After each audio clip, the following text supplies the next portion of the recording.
तो जय हिंद। आज हम लोग सिंधु घाटी सभ्यता के बारे में बहुत डिटेल से पढ़ने वाले हैं। अगले कक्षा में हमने इसके बारे में थोड़ा बहुत जाना था। आज हम लोग एकदम डिटेल के साथ इसको देखने वाले हैं। आप लोग इस वीडियो को मत छोड़ना, ठीक है। तो देखो हमने क्या पढ़ा था अगले वीडियो में कि हड़प्पा किस स्थल पर है, मोहनजोदाड़ो कहाँ है, राखड़, लोथन, कालीबंगा, ये सब के स्थलों के बारे में जाना था। लेकिन इन स्थलों से क्या क्या हमें प्राप्त हुआ है, क्या क्या हमें उनके अवशेष उनके बारे में हमको उन अवशेषों से पता चला है, उस चीजों के बारे में हम लोग आज डिटेल पता करेंगे। और ये भी जानेंगे कि क्या उन लोग क्या व्यापार करते थे, और व्यापार करते थे क्या क्या चीज का व्यापार करते थे, क्या आभूषण पहनते थे, क्या उन लोग कोई पालतू जानवर, पशुपालन, खेती, किसानी, ये जितना भी डिटेल है आज हम लोग इसमें देखने वाले हैं। तो इस वीडियो का बहुत मुद्दा यही है कि वीडियो बहुत डिटेल के साथ बना गया है, इसको छोड़ना बस बीच में मत, ठीक। तो देखो हमने क्या देखा था कि हड़प्पा का खोज तो हो चुका था कब, 1921 में। किसने किया? दयाराम साहनी। हड़प्पा का खोज किसने किया? 1921 में दयाराम साहनी ने हड़प्पा की खोज की। और हड़प्पा किस नदी के किनारे स्थित है? क्योंकि उस समय के लोग नदी के किनारे बसते थे, तो मतलब हड़प्पा भी नदी के किनारे तो होगा। तो हड़प्पा रावी नदी के किनारे तट पर बसा था। वो कहां पर है रावी नदी? वो है यहाँ पर हड़प्पा है। एग्जैक्ट लोकेशन अगर मैं बताऊं तो यहाँ पर हड़प्पा है। अभी ये किस जगह पर है? पाकिस्तान के पंजाब प्रांत के मांगटोरी, मतलब साहिवाल, अभी वर्तमान में इसको साहिवाल कहा जाता है, वो वहां स्थित है। कौन? हड़प्पा, ठीक है। अब हमको हड़प्पा से ना बहुत सारे चीजें हमको प्राप्त हुई, जिससे पता चलता है कि हड़प्पा के रहने वाले जो लोग थे वो लोग क्या कृषि करते थे, क्या क्या चीज का इस्तेमाल करते थे, इससे हमको ना पता चलता है। तो आपको पता है, मैंने बता चुका है कि अगले वीडियो में कि हड़प्पा की जो ईंट है ना, हड़प्पा की ईंट को ना रेल मार्ग बनाने के लिए यूज में लाया गया था, जिसके कारण हड़प्पा में बहुत सारे नुकसान हुए थे। आप उस वीडियो को भी मत छोड़ना, उसमें भी बहुत सारी चीजें सुनने के लिए।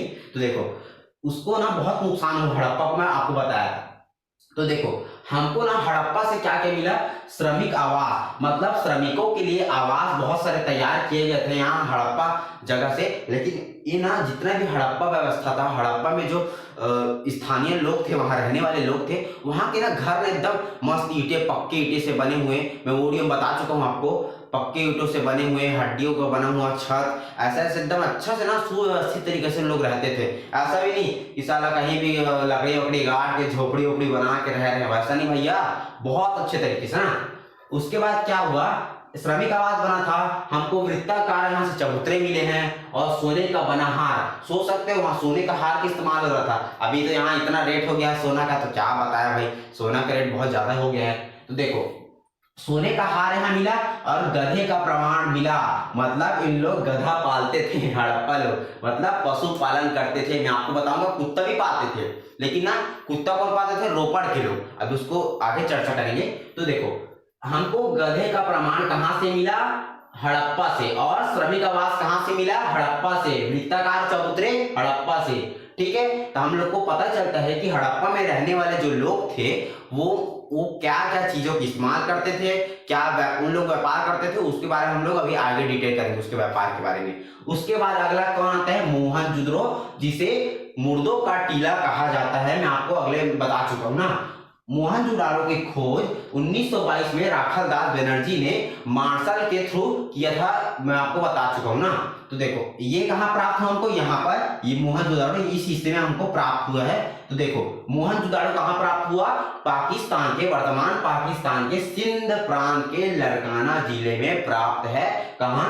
सिंध प्रांत के लड़काना जिले में प्राप्त है हमको ये कौन सा? मोहनजोदाड़ो। तो देखो इस जगह पे देखो ना, जो फैला हुआ, मैं उसको अगले वीडियो में बताया था कि जो हमारा ये फैला हुआ है जितना भी सभ्यता, वो बहुत दूर तक फैला हुआ, यहाँ से लेके यहाँ तक, नीचे तक भी बताया था। मैं आपको वीडियो देखना जरूर, ठीक है। तो देखो ये जो हड़प्पा, मोहनजोदाड़ो, लोथन, चहुंदड़ो, ये सब ना आस पास ही में बसे हुए हैं। अभी उसको डिटेल में देखेंगे। तो देखो जो मोहनजोदाड़ो है वो सिंध प्रांत के लड़काना जिले में प्राप्त, किसने इसको खोज किया? राखल दास बनर्जी ने, ठीक है। अब मोहनजोदाड़ो ना बहुत सारी चीजें प्राप्त हुई भाई, एक से गजब गजब। सबसे मुख्य बात यह है कि मोहनजोदड़ो में एक विशाल स्नानागार प्राप्त हुआ है, जो एकदम ही बड़ा ही अजीब से बनाया है। मतलब उसको ना पानी निकलने के लिए एक नंबर जगह, मतलब आज के इंजीनियर ना उसको सोच ही नहीं सकते वो सब चीज को। आज के इंजीनियर तो साला ऐसे नॉर्मल बना के चल जा रहा है, लेकिन ना उसको बनाने का व्यवस्था एकदम अच्छा था। पानी खाली करने का नली, अलग अलग तरीके से उस पानी को साफ करने का तरीका, एकदम मस्त सीढ़ी वीढ़ी, रहने अलग से बाथरूम, मतलब अच्छा तरीके से ना उसको बनाया गया था। किसको? स्नानागार को। नहाने के लिए, महिलाओं के लिए बहुत सारे मतलब ना स्नानागार में ना काम हुए हैं अच्छा तरीके से ना। जो पानी होता था ना स्नानागार का, वो ना हर महीने में, हफ्ते में कुछ में साफ होता रहता था, जिसके उसको साफ करने के लिए ना नालियां बनाए जाते थे, जिससे उसके पानी को खाली करके नया पानी उसमें डाल सके, ऐसा। उसके बाद हमको यहाँ से विशाल अन्नागार प्राप्त हुआ है ना। क्या? विशाल अन्नागार, मतलब यहाँ के जितने भी अन्नागार थे, मतलब चावल के भंडार होते थे, गोदाम होते थे, इसी पे डाल के रख दिया जाता था। उसके बाद यहाँ कपड़े के साक्ष्य प्राप्त है। यहाँ से पता चलता है कि उन लोग किस तरह से कपड़े पहनते थे। क्या वो ऊनी वस्त्र के पहनते थे? ज्यादातर मेरे को मतलब पढ़ा हूं उसके हिसाब से ये है कि उन लोग पगड़ी, धोती और ऊपर कमीज का इस्तेमाल करते थे, और महिलाएं साड़ी पहनती थी। वही सब अभी उनके साक्ष्य मिले हुए हैं। और यहाँ कांसी की बनी नर्तक की एक मूर्ति मिली है। ये बहुत महत्वपूर्ण है, आपका पेपर में भी आ सकता है कि मोहनजोदड़ो से कांसी की बनी एक नर्तक की मूर्ति प्राप्त है, जो एक नर्तक टाइप की है, ऐसे ऐसे करके मतलब खड़ी है। उसी का मतलब यहाँ पर है। हमको समझ आ रहा है ना? आपको समझ आ रहा है कि नहीं, है ना? तो देखो, कांसी की बनी नर्तक की मूर्ति। उसके बाद क्या मिला हमको? मुद्रा मतलब सिक्का। सिक्का में कौन सा? 3 सिर वाला देवता का क्या बना है? चित्र बना है, 3 सिर वाला। आप 3 सिर वाला कौन हो सकता है? ब्रह्मा सोच रहे हो क्या? ब्रह्मा नहीं भाई, लिखा है यहाँ आदि शिव। आदि शिव ने 3 सिर वाला बना दिया है उसमें। आपको ना एक बार गूगल में सर्च मार के देखना 3 सिर वाला क्या है, उसका सिक्का।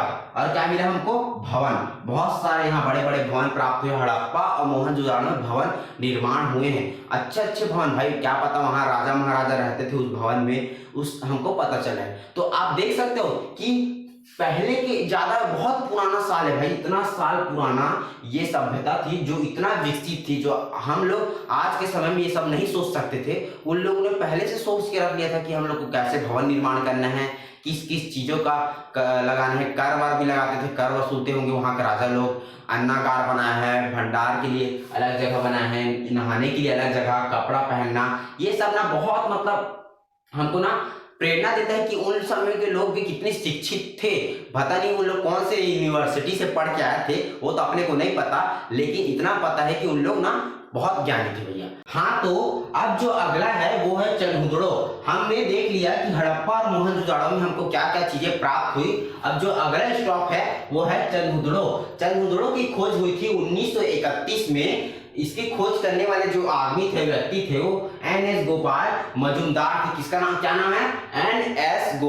एन गोपाल मजूमदार। और ये हमको चनहुदड़ो कहाँ प्राप्त हुआ है? पंजाब के सिंध प्रांत के नवाब शाह गांव में। कौन सा? नवाब शाह, सिंध प्रांत के नवाब शाह में हमको क्या प्राप्त हुआ?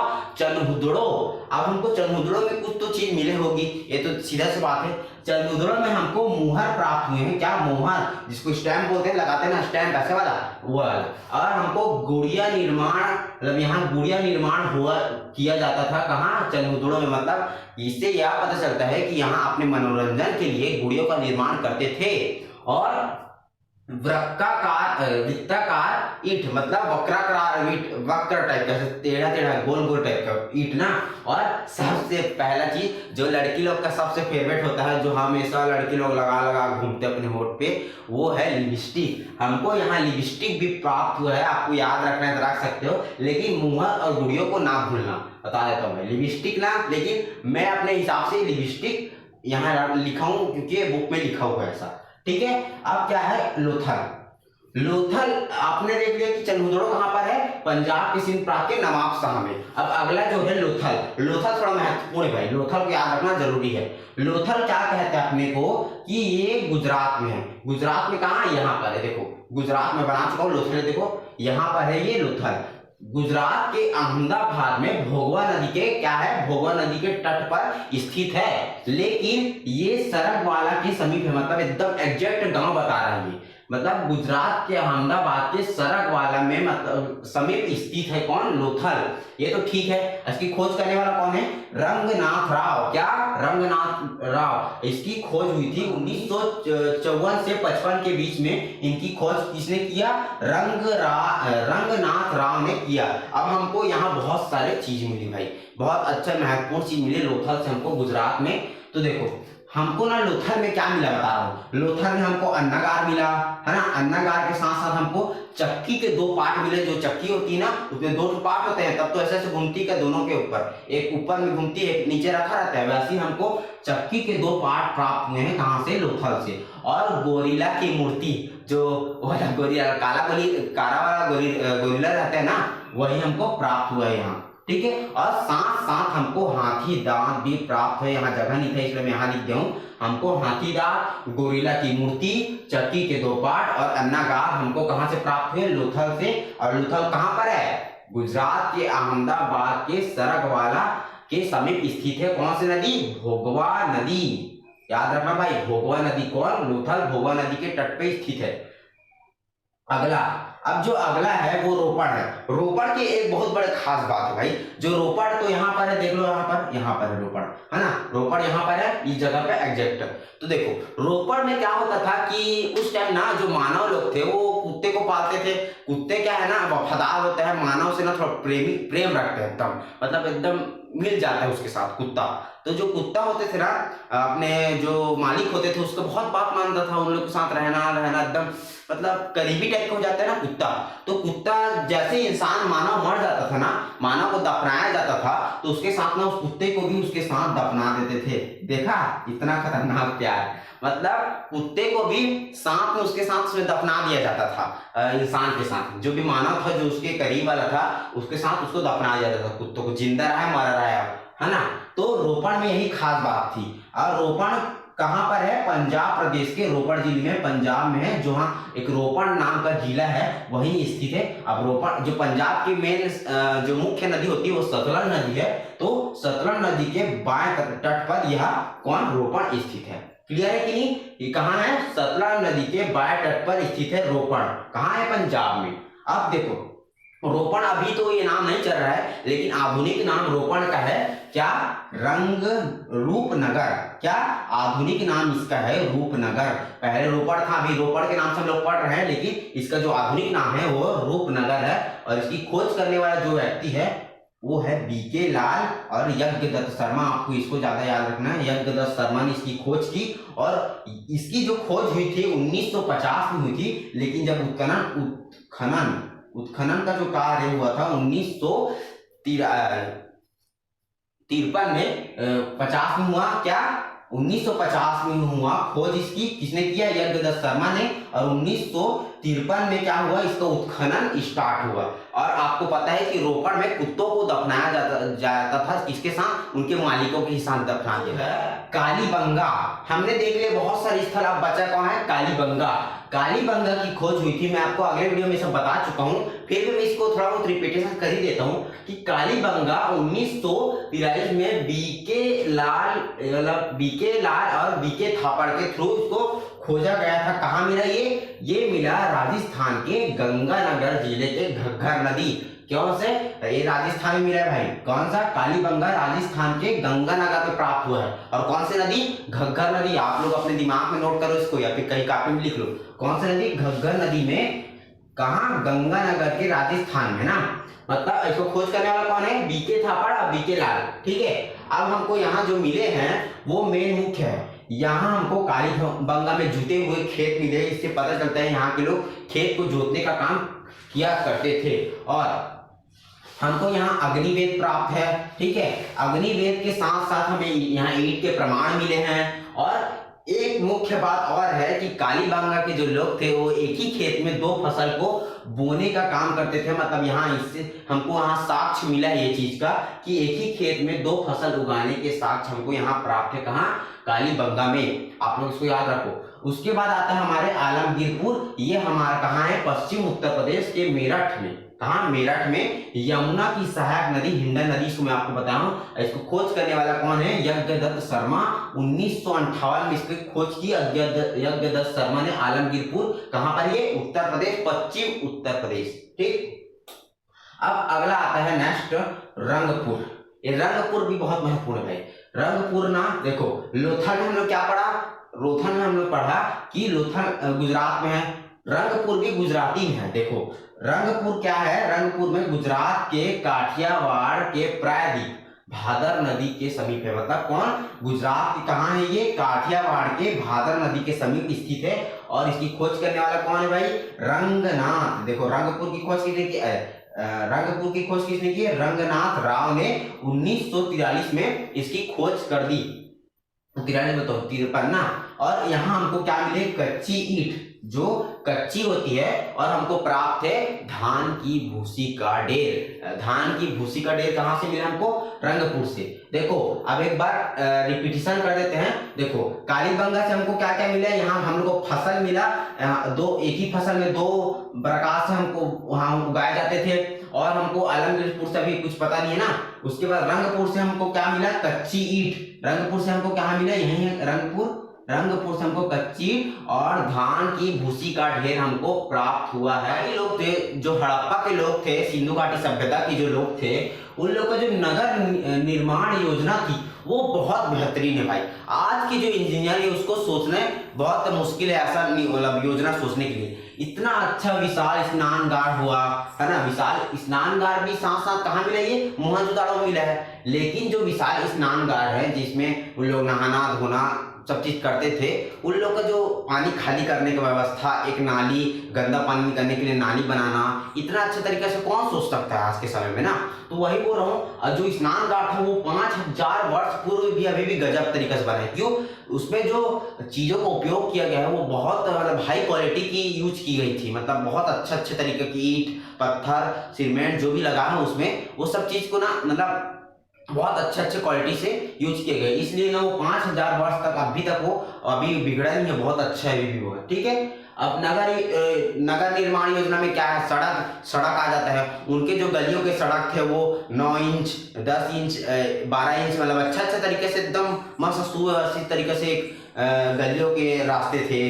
बड़े बड़े जो मेन रोड रहते थे वो मतलब 3 मीटर 4 मीटर ऐसा टाइप का मतलब बड़ा बड़ा रहता था। जिससे क्या होता था कि इससे पता चलता है कि रोड का निर्माण, गलियों के, घरों के निर्माण बहुत अलग अलग तरीके से थे। मतलब मस्त थे। कुछ भी बोले भाई, मेरे को तो गजब लगा जब पढ़ने के बाद। तो जो उनके जो नगर योजना, ये सड़क निर्माण, ये स्नानागार, उनके बहुत सारे भवन भी प्राप्त है। जो भवन बनाए गए हैं ना वो भी गजब भाई, एकदम ऐसा नहीं कि इधर भवन बना है, इधर का दीवार भी, कोई दीवार उधर टेढ़ा है, कोई दीवार इधर टेढ़ा है, ऐसा वाला कुछ बात नहीं। सब एकदम मतलब आज के जो घर बनते हैं ना वैसा टाइप से भी बेहतरीन लगा है मेरे को, तो गजब लगा। आज तो थोड़ा और हाई क्वालिटी का घर बनता है, लेकिन उस समय के जो घर आप देखोगे ना तो आपको दिल खुश हो जाएगा कि उस समय भी लोग क्या गजब घर बनाते थे, है ना। तो मतलब इंजीनियरिंग में तो उन लोगों को बादशाह ही प्राप्त है। पता नहीं होगा, आपको पता ही होगा कि सिंधु घाटी जो सभ्यता थी उनके जो कारीगर थे, कारीगर बहुत अच्छे थे भाई। हमारे भारत में कारीगर, शिल्पकला, वास्तुकला, जो चित्र वित्र बनाना, चित्र तो चल अलग ही जगह है, लेकिन जो कलाकार जो थे एकदम एक से एक कलाकार थे। तो जितना बाहर के व्यक्ति लोग थे ना हमारी भारत में कलाकारी करने के लिए लाते थे। ठीक है, अब आगे देखते हैं। इन लोग का जो भोजन था, मेनली जो भोजन होता है वही भोजन था गेहूं, चावल, मटर, तिल और गेहूं, चावल, मटर और तिल के लोग क्या करते थे? भोजन करते थे। और साथ साथ इन लोग शिकार भी करते थे। अब भाई आदि मानव काल से चलते आ रहा है पूरा पाषाण काल के लोग, तो शिकार तो है ही, मेन कोई मुद्दा है ही नहीं। शिकार तो लोग करते ही थे। जो शाकाहारी होगा, जो नॉन वेजिटेरियन होगा वो इसको खाता होगा, जो वेजिटेरियन होगा वो उसको खाता होगा, सीधा सी बात है। और साथ साथ हमको बर्तन और चक्की मिले, चक्की में लोग पीस के खाते होंगे, चावल गेहूं को पीसते होंगे, मटर वटर तिल को पीस के खा लेते होंगे। और मेन है कौन? वस्त्र। इन लोग क्या है ना, वस्त्र पहनते थे, वस्त्र ऐसे थोड़ी घूमेंगे भाई नंगा है ना, तो वस्त्र पहनते थे इन लोग क्या वस्त्र पहनते थे, जो महिलाएं थी उन लोग घाघरा साड़ी पहनती थी, और जो पुरुष होते थे उन लोग, मैं बता रहा हूँ आपको कि उन लोग पगड़ी पहनते थे और धोती पहनते थे, और इन लोग ना साथ साथ ना बुना हुआ वस्त्र का इस्तेमाल करते थे। वहां से मतलब पता चला है कि उन लोग बुन के भी कपड़ा बनाते थे ऐसा। और उन लोग का आभूषण क्या था, उन लोग कंघी बनाते थे, हाथी के दांत से कंघी, सोच सकते कैसा होगा उसका कंघी, हाथी के दांत से कंघी, कान में लगाने वाला कुंडल, कर्ण, बाजूबंद, ऐसा होता है ना, वो सब पूरा बना कर रखे थे। लिपस्टिक, बताया मुझे लिपस्टिक भी था। तो उन लोग आभूषण में बहुत सारी चीजों का उपयोग किया करते थे, मतलब जो पत्थर होते हैं मस्त मस्त रंगीन पत्थर, उन लोग को बनाना, नथनी बनाना, कान का बनाना, मतलब बाल बाल में लगाने के लिए मुकुट उकुट टाइप का बनाना, बहुत सारे हार वार, सोने का हार भी हमको प्राप्त हुआ है, कड़ा बनाना, बाजूबंद बनाना, बहुत सारी चीजें हमको पता चले है कि हड़प्पा सभ्यता ना बहुत विकसित थी, सारा बहुत सारे चीज पहनते थे भाई। और साथ साथ क्या है, मृतक क्रम, इन लोग ना मृतक क्रम में क्या करते थे कि आदमी को दफना तो देते थे, दफना दिए, पहले शुरू ना क्या पूरा पाषाण काल से आदमी मानव को दफनाना चालू कर दिया गया था, ठीक है। और साथ में क्या करते थे, आदमी तो दफना देते थे, जो भी कर्म कांड होता था करते थे, उसके ऊपर क्या कर देते, पत्थर रख देते थे। अब सर ये पत्थर क्यों रखते थे उसके ऊपर, क्या उनको दबा कर रखना है क्या पत्थर उसलिए रखते हैं क्या सर कि कहीं बाहर मत निकल जाए, ये बात नहीं है भैया। उन लोग जब उनको दफनाते थे, मानव को, किसी इंसान को दफना दिया जाता था, तो उसके ऊपर पत्थर इसलिए रखते थे क्योंकि जब उनको सम्मान दिया जाता था, मतलब उसके ऊपर पत्थर रख रहे हैं मतलब उसको ऊंचा पद से सम्मान दिया जा रहा है, उन लोग का ऐसा मतलब था, ठीक है। और उसके बाद पूरा पाषाण काल के बाद थोड़ा सा उनको जलाना चालू कर दिया गया, सबको जलाने की मान्यता चालू कर दी गई। उसके बाद आया कृषि एवं पशुपालन, ये थोड़ा मुद्दा ये मेन है थोड़ा। इन लोग का जो कृषि था मैं बता रहा हूँ, जो हड़प्पाई सिंधु जो घाटी सभ्यता थी, उनके पूर्व में बहुत उपजाऊ जमीन थी, उसके पूर्व में ना बहुत अच्छा जमीन, भयंकर उनकी उर्वरता शक्ति ऐसी थी कि अगर हम लोग कोई कुछ चीज बोए ना इतना अच्छा तरीके से दिया जाए, मतलब फल फूल जो भी हम लोग बोते थे वो अच्छा तरीके से उगता था। तो पूर्वी हिस्सा क्यों था, उपजाऊ था, क्यों था, अब क्यों था, क्यों इसलिए था क्योंकि वहां प्रति वर्ष बाढ़ आता था। अब इसी कारण बाढ़ आता था, बाढ़ के कारण जो भूमि था उसमें मस्त मस्त कीचड़ विचड़ बन के एक नंबर वो मिट्टी हो जाता था, है ना। और एक और बात है कि जो अब इन लोग थे दिमागदार, इन लोग जो सिंधु घाटी सभ्यता वाले थे वो दिमागदार थे। उन लोग क्या करते थे कि बाढ़ आता था ना तो पूरा पानी भरा रहता था, इसलिए उन लोग क्या करते थे कि यहाँ पर एक दीवार का निर्माण करते थे, दीवार से पानी उस पार मच जाए करके, तो पानी यहाँ पर रुक जाता था। और फिर जैसे पानी यहाँ से उतरता था, लेवल के नीचे उतरता था, तो कब उतरता था, नवंबर के महीने में। तो नवंबर के महीने में जब पानी नीचे उतर जाता था तो तुरंत उन लोग क्या कर देते थे, बोना चालू कर देते थे, चावल जो भी चावल गेहूं ये सबको बोना चालू कर देते थे। और उसके बाद तुरंत बाढ़ आने से पहले अप्रैल में काट लेते थे, मतलब दिमाग था उनके अंदर। तो देखो अप्रैल नवंबर में क्या किया, नवंबर में बाढ़ आने से पहले क्या कर दिए, बाढ़ आने से पहले बुआई कर दी। क्यों, नवंबर के महीने तक जो बाढ़ का पानी होता था वो नीचे दब जाता था, नीचे बैठ जाता था, जिसके कारण लोग बुआई कर पाते थे। और अप्रैल के महीने में तुरंत उन लोग बाढ़ आने से पहले काट लेते थे, दिमाग था भाई। तो उन लोगों ने कृषि का अच्छा काम किया, उन लोग जौ, तिल, मटर, गेहूं, चावल, राई ये सब बुआई यहाँ करते रहते थे, है ना। अब साथ में कौन आता है, व्यापार। इन लोग व्यापार क्या चीज का करते थे, यहाँ का जो व्यापार था उन लोग अच्छा तरीके से व्यापार करते थे। इन लोग ज्यादातर अगर देखा जाए तो व्यापार ना अफगानिस्तान, इराक और फारस के साथ करते थे, है ना। कौन, अफगानिस्तान,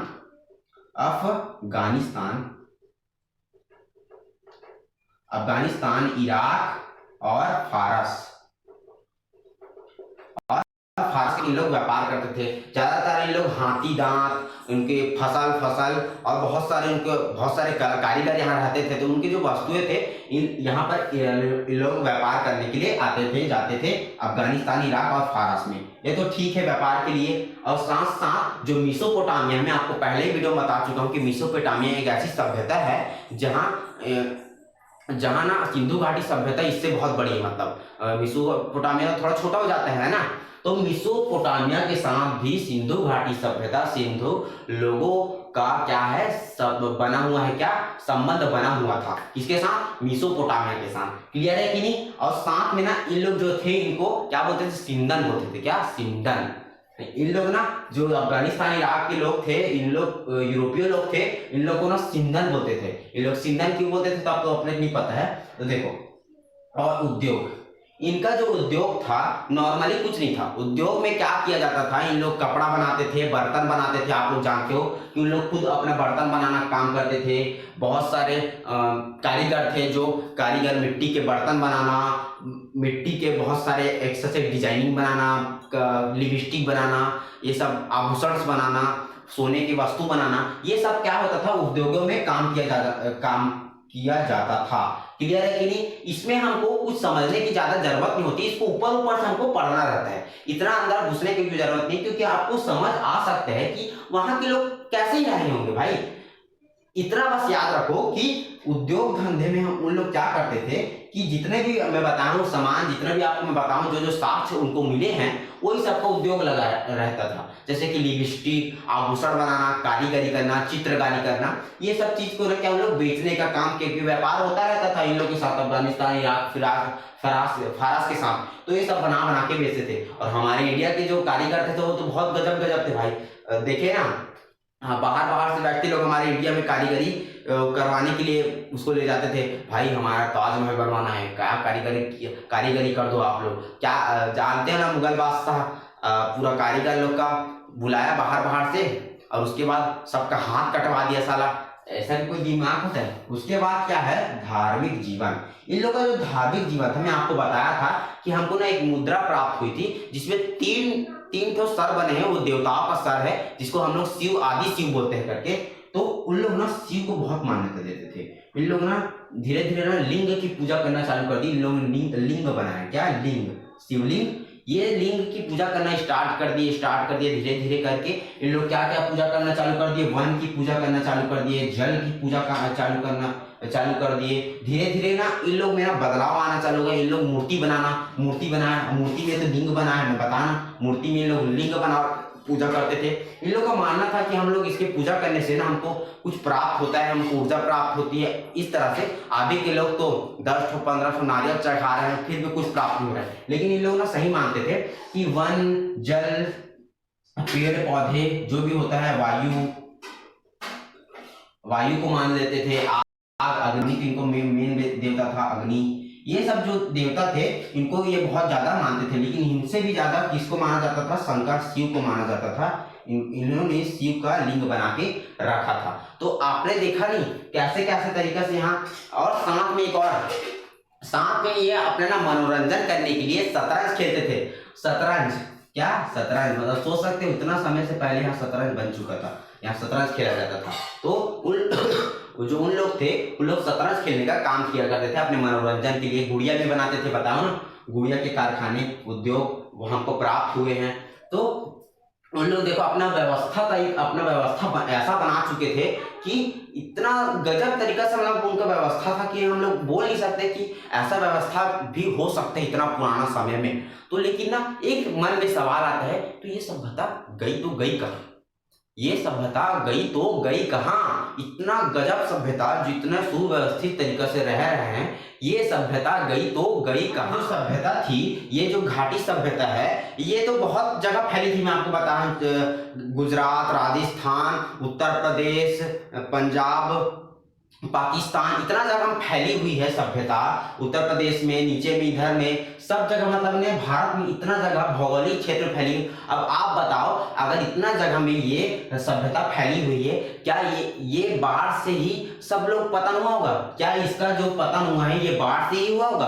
क्योंकि सब क्षेत्र का भौगोलिक जो क्षेत्र है, भौगोलिक तरीके से देखा जाए तो ये बाढ़ के कारण हो ही नहीं सकता। क्योंकि राजस्थान में गर्मी है, लोथल में अलग, पंजाब में अलग, सब जगह में भौगोलिक कारण नहीं हो सकता, बाढ़ हो ही नहीं सकता। लेकिन साला ज्यादा लोग ज्यादातर बुक में मैं पढ़ा हूं कि ज्यादातर लोग क्या बोल रहे हैं, ये बाढ़ के कारण इनका पतन हुआ है। मैं ये आप बोल ही नहीं सकते, ये कोई विश्वास कर ही नहीं सकता कि इतना सारे जो गांव थे, इतना सारा जो सभ्यता थी, वो बाढ़ के कारण निपट जाएंगे, है ना।